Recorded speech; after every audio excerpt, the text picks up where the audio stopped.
Yo, class, I just want to give you some hints on the last two parts of the user form activity. At this point, I've completed my user form, and if I go to Excel and actually run it, I put my name, phone number. I love San Francisco. I like Italian. June 27th is almost my birthday. I have a car, and I don't want to spend more than $17. Hit OK, and it populates the spreadsheet with what I just entered. So that's how it works. You guys should be at this point.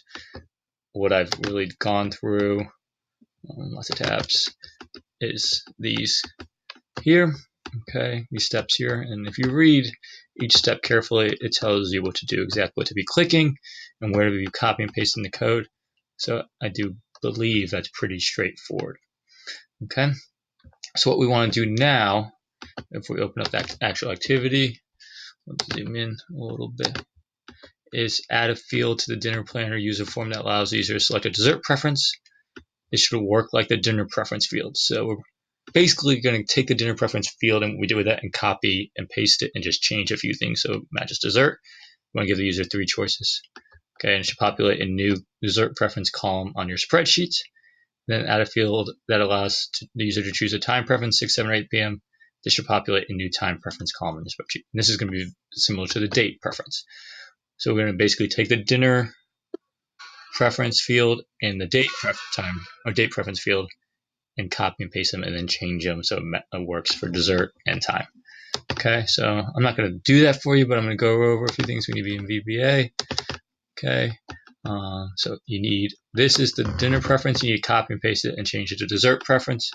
Make sure with the drop down you're titling it dessert combo box or something that you know, so when you do the code it matches. That's important once again. And then this for date, you're going to copy and paste and make it time, and then change it to match what you want for time.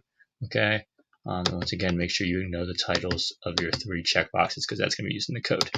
Then you're going to update 2 VBA codes. First, the actual dinner user form initialization code. So this is what happens when you click the OK button. Okay, and it's right here. I'm going to even go user form initialize. So this is it. So you got to make sure you have user form initialized. And right here is the dinner combo box code. So you're going to have to copy and paste that and change it so it matches what you added in the user form and what you want for dessert. So you need to add some options. And then right here is the data checkbox. You need or date checkbox, and you copy and paste this so it's time checkbox. Okay, you need to make sure you have that matching what you did in the user form. And then we need the OK code.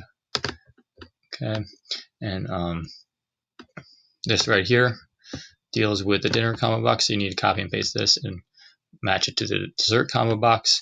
And then these 3 lines are for the date checkboxes. So you need to copy and paste it and match it to the time checkboxes that you made. Okay, you got to make sure you have new columns. So you should end up having 9 columns that are being filled. Okay, so mess around with that, problem solve with that, but that's a pretty good hint in terms of moving forward and adding those 2 fields.